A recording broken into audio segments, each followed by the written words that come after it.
Hello दोस्तों, कैसे हैं आप सभी। स्वागत है आपका आपके अपने YouTube channel RK Academy and coaching centre में। तो आज के वीडियो में हम पढ़ने वाले हैं हिंदी क्लास 12 के आरओ भाग 2 के बहुत ही ज़्यादा इम्पोर्टेंट चैप्टर नंबर 2, जिसका नाम है पतंग, जिसके राइटर हैं आलोक धनवा जी। तो इस वीडियो में हम पढ़ेंगे संदर्भ, प्रसंग और उसकी व्याख्या के साथ साथ पूरी पोएम की एक्सप्लेनेशन को देखेंगे। तो चलिए हम पाठ को स्टार्ट करते हैं, यानी पाठ के बारे में सबसे पहले जान लेते हैं, पाठ की रूपरेखा जान लेते हैं, फिर उसके बाद पाठ को स्टार्ट करते हैं।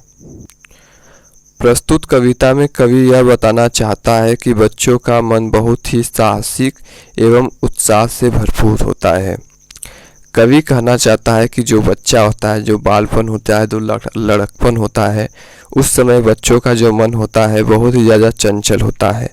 चंचल का मन अर्थात ये होता है कि बच्चे क्या होते हैं, थोड़ा उछल कूद हमेशा करते रहते हैं, इधर से उधर भागते रहते हैं, मनमानी करते हैं, शैतानियाँ करते हैं।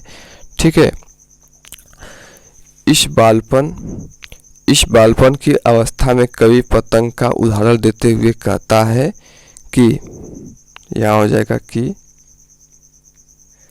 पतंग उड़ाना हर बच्चे का सपना होता है। बच्चे गिरते हैं, उठते हैं, फिर भी उमंग के साथ मैदान में डटे रहते हैं। कवि इस चीज़ को, जो उनका चंचलता होता है, जो उनकी मन की मनोदशा होता है, उनका उदाहरण किससे देता है? पतंग से। पतंग का सीजन आता है जनवरी में, मकर संक्रांति के समय। ठीक है, खिचड़ी जिसे कहते हैं हम लोग गांव में। तो उस समय सब लोग बच्चे पतंग उड़ाते हैं। तो वो पतंग उड़ाने की जो चंचलता होती है, एक दूसरे की पतंग को काटना और हंसी मजाक, ठीक है, और पतंग को लूटना, वो उनकी चंचलता होती है। पतंग लूटने के लिए वो बहुत दूर दूर चले जाते हैं। उसी चीज़ के बारे में यहाँ पे बताया गया है। ठीक है। जो कवि हैं आलोक धनवा जी ने उसकी रचना कर दी है पतंग के बारे में एक कविता, जो बच्चों की मनोदशा और चंचलता को बयां करती है। तो ये तो हो गई पाठ के बारे में कि ये पाठ हमें जो बच्चों की चंचलता है उसके बारे में पढ़ना है। तो चलिए अब पाठ को स्टार्ट करते हैं। चलिए अब हम लोग पोएम को स्टार्ट करते हैं और इसको समझने का प्रयास करते हैं। सबसे तेज बौछारे गई, भादो गया, सवेरा हुआ। ठीक है, इसका अर्थ ये है कि सबसे तेज बौछार कब आता है? जब बारिश का मौसम। बौछार यानी तेज पानी की बूंदें जब गिरती हैं। ठीक है, तेज पानी की बूंदें जब गिरती हैं तब उसे बौछार कहते हैं। तो तेज बौछार यानी बारिश का मौसम चला गया, भादो चला गया। सवेरा हुआ का अर्थ है कि शरद ऋतु आ गया है। ठीक है, शरद ऋतु आ गया है। खरगोश की आंखें जैसा लाल सवेरा, शरद आया पुलों को पार करते हुए। देखिए, खरगोश की लाल आंखों जैसा लाल सवेरा का अर्थ हुआ कि मनमोहन सुप्रभात हुआ। ठीक है, बहुत ही लालिमा से युक्त हमारा सुबह हुआ और बहुत ही मनमोहक सुबह हुआ। शरद आया फूलों को पार करते हुए, और फिर क्या आया? शरद हमारा ऋतु आ गया। जब बारिश का मौसम चला गया तो शरद ऋतु हमारा आ गया। शरद एक ऋतु है। ठीक है। अब देखिए, अपनी नई चमकीली साइकिल चलाते हुए, घंटी बजाते हुए जोर जोर से। शरद कैसे आ रहा है? अपनी जो नई साइकिल है उसको चलाते हुए। ठीक है, चमकीली नई साइकिल है, उसे चलाते हुए, तेज चलाते हुए और घंटी को बजाते हुए। कैसे? जोर जोर से।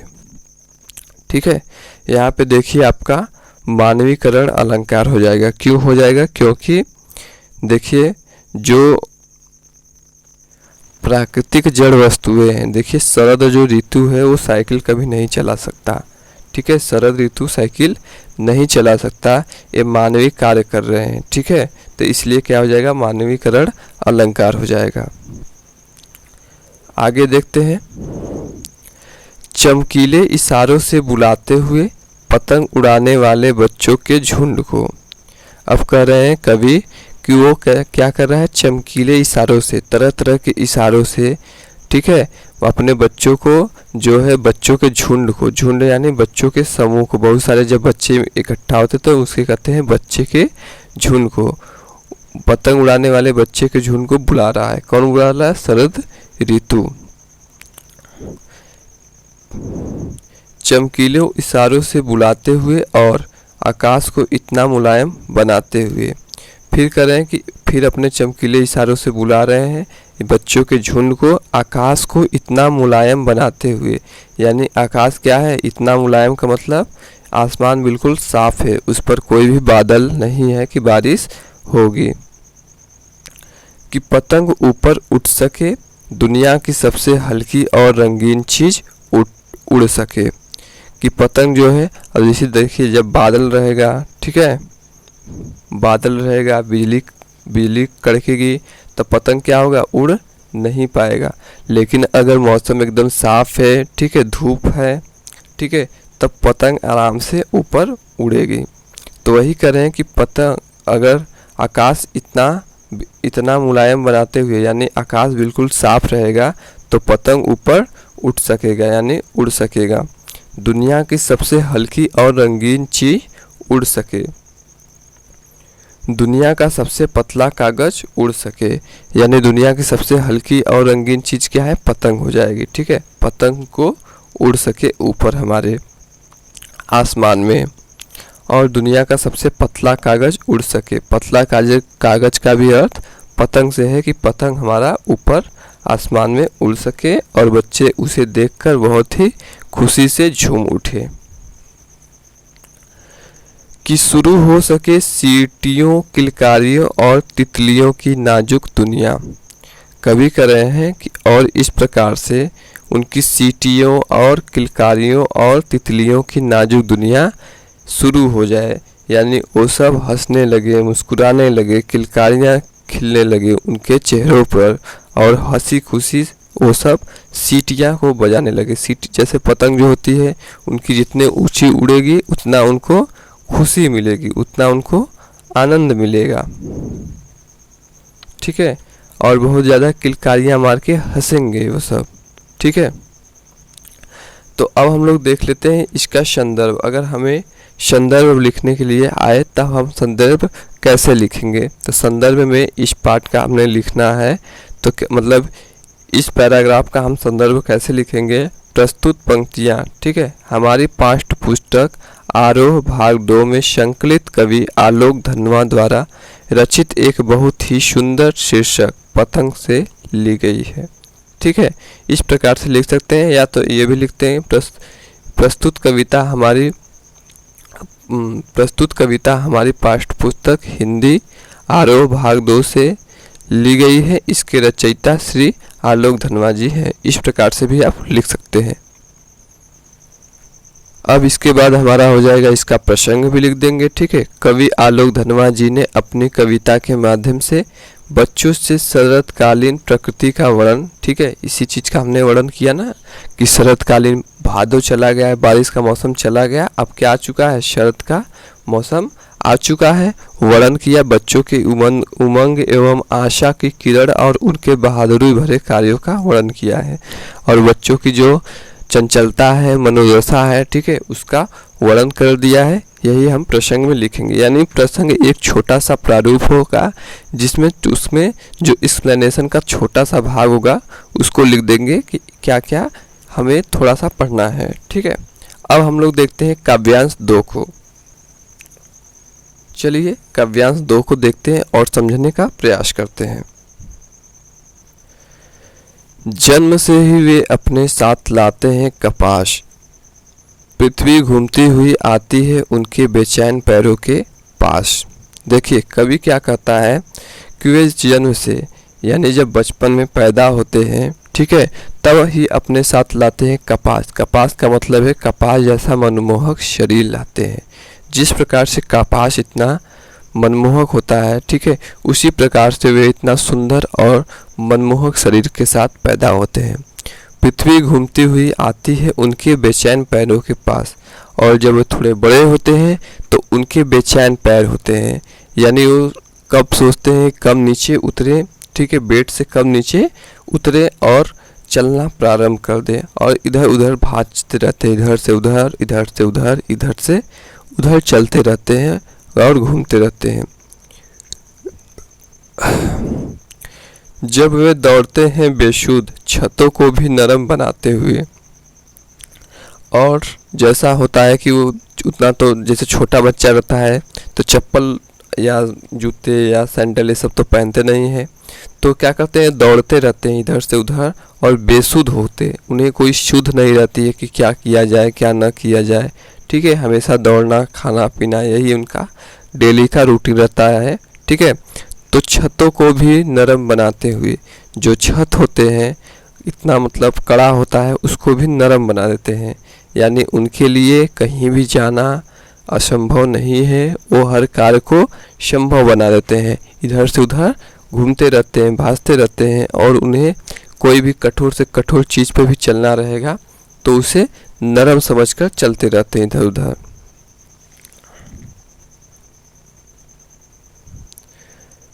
दिशाओं को मृदंग की तरह बजाते हुए जब वे पेंग भरते हुए चले आते हैं। देखिए कभी करें कि दिशाओं को वो मृदुन की तरह बजाते हुए, यानी उनकी सक्रियता ऐसे होती है जिस प्रकार से मृदुंग एक बाजा होता है उस प्रकार से उनकी सक्रियता होती है, यानी उनकी चंचलता होती है इधर उधर भाजने की, इधर उधर जाने की। जब वे पेंग भरते हुए चले आते हैं, पेंग भरने का अर्थ है जब झूला पे झूलते हैं तो इस प्रकार से लगता है कि वो बहुत ज़्यादा चंचल है और बहुत ज़्यादा सक्रिय है। सक्रिय का अर्थ है कि बहुत ज़्यादा जल्दी जल्दी कार्यों को करते हैं और उन्हें खुशी का आभास होता है। डाल की तरह लचीले वेग से अक्सर झूलों के खतरनाक किनारों तक। कह रहे हैं डाल, डाल यानी डाल का अर्थ क्या है, जैसे पेड़ का जो एक टहनी होता है ना, मोटा टहनी, उसे कहते हैं डाल, ठीक है।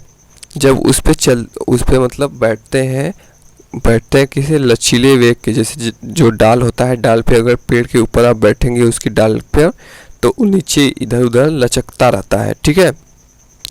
तो उसी को करें कि जो लचकता है वेग की तरह अक्सर छतों के खतरनाक किनारों से। जब डाल जो होता है उस पर बैठकर झूलते रहते हैं और छतों के खतरनाक किनारों तक, जो छत होता है छत के जो एकदम आखिरी छोर होता है छत का, ठीक है, जहाँ से गिरने का अक्सर डर होता है वहाँ तक भी पतंग उड़ाते रहते हैं। उस समय गिरने से बचाता है उन्हें सिर्फ उनके ही रोमांचित शरीर का संगीत। देखिए जो डाल है और जो छतों का किनारा है उन समय उनके गिरने की संभावना बहुत ज़्यादा होती है, लेकिन उस समय उनको कौन बचाता है, मतलब उनको सिर्फ उनके ही रोमांचित शरीर का संगीत, यानी उनके मन की मनोदशा जो होती है वो जब गिरने वाले होते हैं तभी उन्हें ध्यान आता है कि मैं तो छत के एकदम किनारे हूँ और वो पीछे हट जाते हैं और इस प्रकार उनके रोमांचिक शरीर का संगीत यानी मन की मनोदशा अवगत कराती है कि अब पीछे हट जाना चाहिए और इस प्रकार से वे डालों से और छत के खतरनाक किनारों से बच जाते हैं। पतंग की धड़कती ऊंचाइयां उन्हें थाम लेती है महज एक धागे के सहारे। अच्छा देखिए जब पतंग होता है वो जैसे जैसे ऊपर बढ़ने लगता है तो उनकी जो धड़कती ऊंचाइयां हैं उन्हें थाम लेती है यानी उनका दिल हाथ में आ जाता है। वो सोचते हैं कि हमारा जो पतंग है और ज़्यादा ऊंचा उठे और ज़्यादा ऊंचा उड़े महज एक धागे के सहारे। कह रहे हैं कि एक धागे जो धागा होता है, धागे का अर्थ क्या है, जो पतंग को बांधकर उड़ाने वाला जो धागा होता है, जो नक्का होता है, ठीक है, उससे जब उड़ाते हैं तो उन्हें लगता है कि हमारा पतंग और ज़्यादा ऊंचा उठे और उड़ता ही रहे। पतंगों के साथ साथ वे भी उड़ रहे हैं अपने रंधों के सहारे। देखिए जैसे जैसे उनके पतंग उड़ते हैं ज़्यादा से ज़्यादा ऊपर उड़ते हैं तो उसी के साथ साथ वे भी उड़ते हैं। वे भी उड़ते का मतलब है उनकी बाल कल्पनाएं भी ऊपर उठती रहती हैं। वे भी सोचते हैं कि हम भी आसमान में ही जा रहे हैं और पतंग बनकर उड़ रहे हैं। तो इसका हम लोग संदर्भ और प्रसंग देख लेते हैं। जो हमने अभी कविता को पढ़ा, पैराग्राफ को पढ़ा, उसका हम लोग संदर्भ और प्रसंग को देख लेते हैं। तो संदर्भ जो होता है सेम टू सेम पहले की तरह हो जाएगा, प्रसंग में थोड़ा चेंज हो जाएगा, ठीक है। तो संदर्भ क्या हो जाएगा, प्रस्तुत पंक्तियां हमारी पाठ्य पुस्तक आरोह भाग 2 में संकलित कवि आलोक धनवा द्वारा, ठीक है, धनवा जी द्वारा, ठीक है, कवि हैं तो उन्हें जी लगा दे, थोड़ा रिस्पेक्ट दिया जाता है। आलोक धनवा जी द्वारा रचित बहुत ही सुंदर पतंग, ठीक है, बहुत ही सुंदर शीर्षक पतंग से ली गई है। इस प्रकार से हम लिख सकते हैं। और यदि आपको ये थोड़ा अटपटा लैंग्वेज लग रहा है तो प्रस्तुत पंक्तियां हमारी पाठ्य पुस्तक आरोह के पतंग नामक चैप्टर से ली गई है। इसके रचयिता श्री आलोक धनवा जी है। इस प्रकार से आप लिख सकते हैं। प्रसंग में क्या लिखेंगे, यानी उसका थोड़ा सा शॉर्ट फॉर्म लिख देंगे, एक्सप्लेनेशन का थोड़ा सा शॉर्ट फॉर्म लिख देंगे, ठीक है, मोटा मोटा लिख देंगे। कवि ने बच्चों के कोमल एवं उत्साहित मन के बारे में बताया है। वे बाल मन की कोमलता एवं उत्साह का वर्णन करते हैं। इस प्रकार से इसको लिख देंगे। काव्यांश नंबर 2 का जो अभी हमने पढ़ा है उसका इस प्रकार से प्रसंग को लिख देंगे। अब हम लोग देखते हैं काव्यांश नंबर 3। काव्यांश नंबर 3 को अब हम लोग देखते हैं।